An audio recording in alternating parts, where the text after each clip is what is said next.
السلام عليكم. لا تنسوا الاعجاب بالفيديو والاشتراك في القناة تشجيعا لنا لنستمر بنشر المزيد إن شاء الله.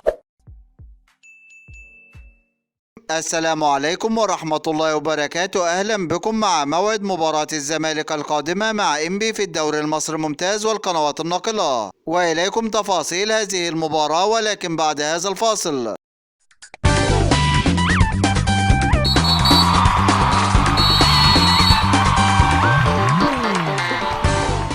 بعد فوز فريق الزمالك على فريق الترجي الرياضي التونسي في المباراة السابقة بنتيجة 3 أهداف مقابل هدف في المباراة التي جمعت بينهم في إطار مواجهة الجولة الرابعة بدور المجموعات من بطولة دوري أبطال أفريقيا. وسجل أهداف الزمالك في هذه المباراة الهدف الأول عن طريق اللاعب سيف فاروق جعفر، والهدف الثاني عن طريق اللاعب أحمد سيد زيزو من ركلة جزاء، والهدف الثالث والأخير عن طريق اللاعب سيف الدين الجزيري، ليرتفع رصيد الزمالك بعد هذا الفوز إلى 4 نقاط، محتليا بالمركز الثالث في جدول ترتيب المجموعة الرابعة، وبفارق 5 نقاط عن فريق الترجي الرياضي التونسي متصدر جدول ترتيب المجموعة برصيد 9 نقاط. ويستعد فريق الزمالك بعد هذا الفوز لمواجهة فريق إنبي في المباراة القادمة، وذلك في إطار مواجهة الجولة 21 من بطولة الدوري المصري الممتاز. وكانت نتيجة مباراة الدور الأول بين الفريقين قد انتهت بالتعادل الإيجابي بهدف لكل فريق. ويحتل فريق الزمالك المركز الخامس في جدول ترتيب الدوري المصري برصيد 33 نقطة من 19 مباراة، فاز في 9 مباريات وتعادل في 6 مباريات وهزم في 4 مباريات، ليكون الفارق 11 نقطة بينه وبين فريق الأهلي متصدر جدول الترتيب برصيد 44 نقطة. بينما يحتل فريق إنبي المركز الخامس عشر في جدول ترتيب الدوري المصري برصيد 17 نقطة من 20 مباراة، فاز في 4 مباريات وتعادل في 5 مباريات وهزم في 11 مباراة، ليكون الفارق 16 نقطة بينه وبين فريق الزمالك. ويسعى فريق الزمالك بتحقيق الفوز في هذه المباراة من أجل تقليل فارق النقاط بينه وبين أقرب المنافسين.